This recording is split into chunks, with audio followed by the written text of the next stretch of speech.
The painful truth behind my marriage. I never thought I would share this story.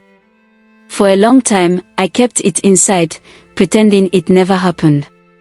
But the truth has a way of eating you alive if you hide it. Maybe by telling it, I will finally find some peace, or maybe someone listening will learn a lesson before it's too late. My marriage started like a dream. I used to believe in fairy tales, in happy endings, in promises that last forever. When I met him, I thought my search was over. He was charming, caring, and he made me feel like the most important person in the world. He spoke about building a life together, about a family, about standing by me no matter what. When we got married, I truly believed I had found my forever. The wedding wasn't about the size or the decoration, it was about the joy I felt inside. I kept replaying the words we whispered to each other that day: we'll always be together. We'll face everything as one.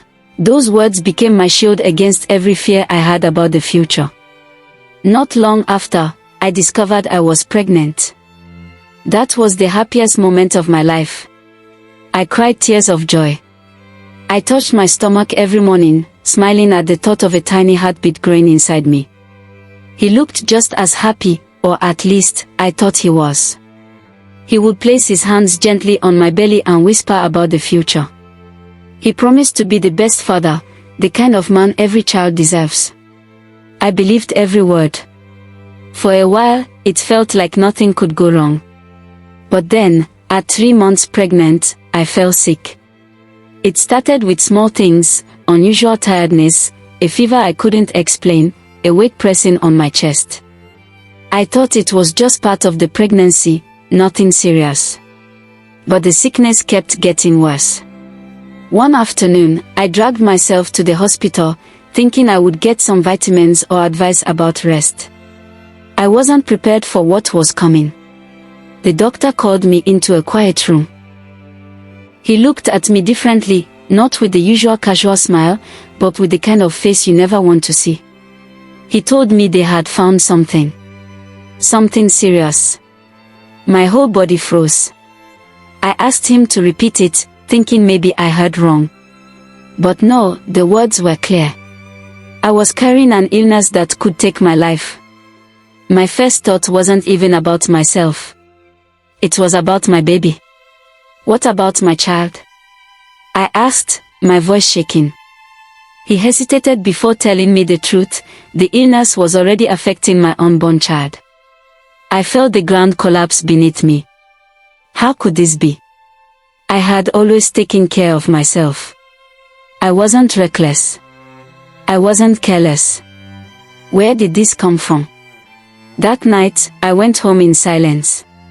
He was there, waiting for me with a smile, asking how the hospital visit went. I looked at him and saw the man I thought I knew, the man I trusted with everything. I wanted to believe he would help me carry this burden. But the truth didn't take long to reveal itself. The doctor had explained how such an illness spreads. And slowly, painfully, the pieces of the puzzle fell into place. There was only one possible way I could have gotten it. From him. At first, I denied it. I told myself he wasn't that kind of man. I told myself love was enough to protect me. But love doesn't erase the truth. The truth was that he had betrayed me in the worst way possible.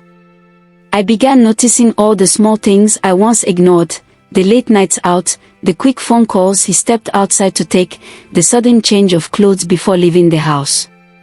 Things I brushed off as stress, work, or simple mood swings now screamed at me as proof. One night, while he slept, I looked through his phone. My hands were shaking, my chest heavy with dread. And there it was, the messages, the secrets, the other woman. My stomach turned as I read words of affection he once said to me, now written to someone else. Promises of love, of nights together, of things I thought were only ours. That was the moment my heart shattered. It wasn't just about me anymore. His choices had destroyed the little life inside me. His lies had poisoned our home. I confronted him. He swore it was nothing, that I was overthinking, that I should focus on the baby. But when I showed him the proof, he went silent. Silence, the kind that screams louder than any words.